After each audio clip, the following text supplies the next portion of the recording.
My name is Claire Bloor. I'm a lecturer in veterinary nursing at Mysco College and course tutor for the HE diploma in clinical vet nursing. Yes, so using the electronic PDR is much more convenient. As soon as you've done a CPD, you can put it on.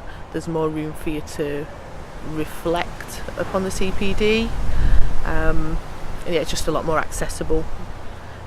I just thought it was a much better way to record your CPD than using the paper records, because the paper records are quite easy to lose, and I think just with the technology advances it's much easier to access for everybody. You can access it in practice, at work, on mobile devices, which you don't always have your paper copy with you.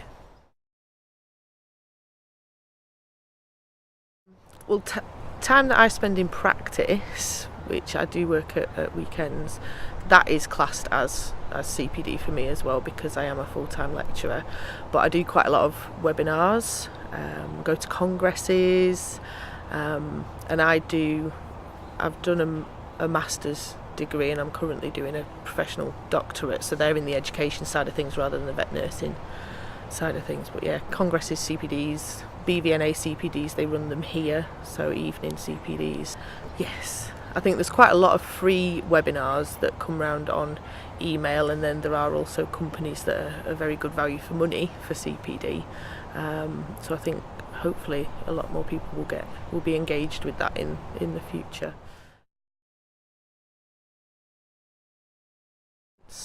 Well, a lot of my students who are qualified nurses, a lot of them originally were quite worried about having to get the stipulated amount of hours, but having spoken to a couple of them who are using the PDR, they're a lot more comfortable now with the requirements of regulation, because they know that they can count quite a lot of different types of CPD, things that they've already been doing. They know how to record it now.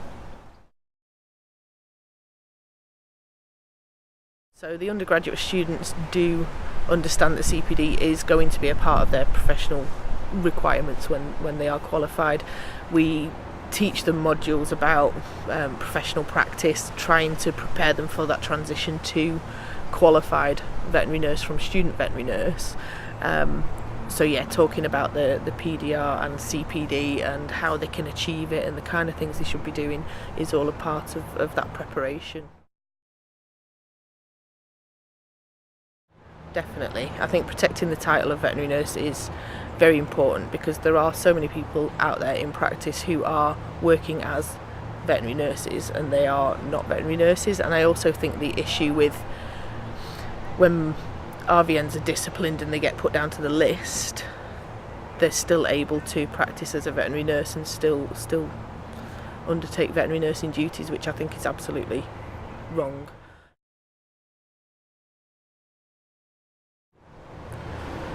I think encouragement to complete it is going to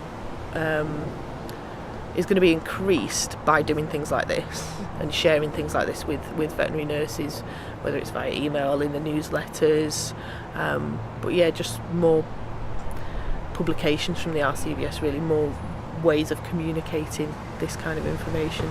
Because if they hear me talking about it, then hopefully they will be encouraged to use it, because it is easy. It is much preferable to the way it has been, and there's so much that they can record that counts towards their required hours.